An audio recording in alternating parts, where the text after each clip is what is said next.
એ જ ક્વેશ્ચન. અમારે ત્યાં રોગી કલ્યાણ સમિતિ છે, જેમાં દર્દીઓને લગતી જે કાંઈ તમામ કામગીરીઓ હોય હોસ્પિટલને લગતી એ બધી એ ફંડમાંથી કરવામાં આવે છે. સરકારશ્રી દ્વારા આમાં ફંડ આપવામાં આવે છે અને આના માટેની જે તમામ રેકોર્ડ કીપિંગ, નાણાકીય વ્યવહાર, આ બધું એ છે શોભિત ગર્ગને સોંપવામાં આવેલું.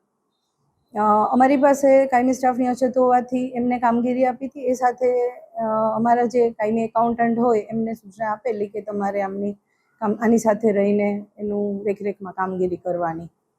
હવે છેલ્લા 3 મહિનામાં મારી જાણ બહાર કઈ રીતે એણે ચેકમાં મારી જાણ બહાર સહીઓ લઈ અથવા તો કંઈ પણ અંદર ચેડા કરીને ઘણા બધા ટ્રાન્ઝેક્શન કરાવી લીધા છે, જેની જાણ થતાં અમે તાત્કાલિક આના વિશે તપાસ કરી અને પોલીસમાં ફરિયાદ કરેલ છે અને પોલીસમાં આગળ તપાસ ચાલે છે. શોભિત ગર્ગ કોણ છે? એની સાથે તમે ટેમ્પરરી કર્મચારી છે, કાયમી કર્મચારી છે, એનો હોદ્દો શું હતો? સાથે એકાઉન્ટ છે એ કોણ? શોભિત ગર્ગ છે એ NHM નેશનલ મિશન હેલ્થ અંતર્ગત 11 મહિનાના કરાર આધારિત સરકારશ્રી દ્વારા જે કર્મચારીની નિમણૂક કરવામાં આવે છે એ છે અને જેનું ડેપ્યુટેશન જીજી હોસ્પિટલ ખાતેથી છેલ્લા 2.5 વર્ષથી અહીંયા કરવામાં આવેલ છે. રોગી કલ્યાણ સમિતિ માટે સાઇનિંગ ઓથોરિટી કોણ?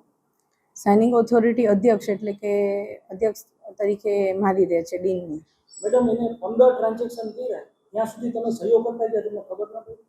એણે અગાઉના જે ટ્રાન્ઝેક્શન છે એમાં તો કંઈક અંદર ગોટાળા કરીને કરેલ છે.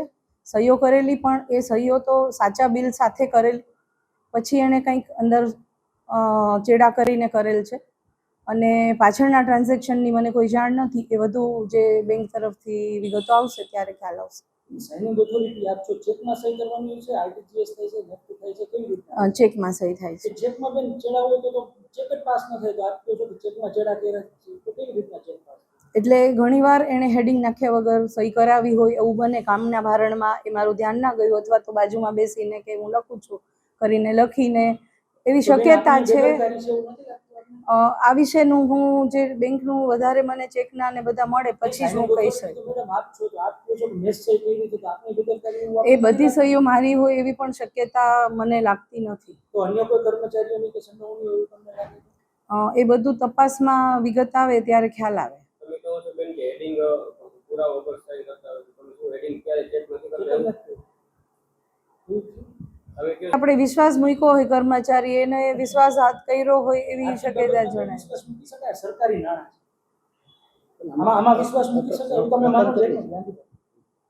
એવું તમને લાગે? આમાં ચેક કરવાની તમારી પ્રાથમિક જવાબદારી હતી, તમે નથી કર્યું? મારી સાથે મેં અન્ય મેમ્બરોને પણ આ કામગીરી સોંપેલી છે, કારણ કે સાઇનિંગ ઓથોરિટી મેડમ એક માત્ર આપની પાસે રાખી છે. એ જે રીતે સિસ્ટમ અગાઉથી ચાલતી આવી હતી એ જ સિસ્ટમથી અમે આ કામગીરી કરતા હતા. રકમ કેટલી છે? 1,36,00,000 જેવી છે. છેલ્લા ટ્રાન્ઝેક્શન કેટલા સમયથી ચાલે છે? છેલ્લા 3 મહિના.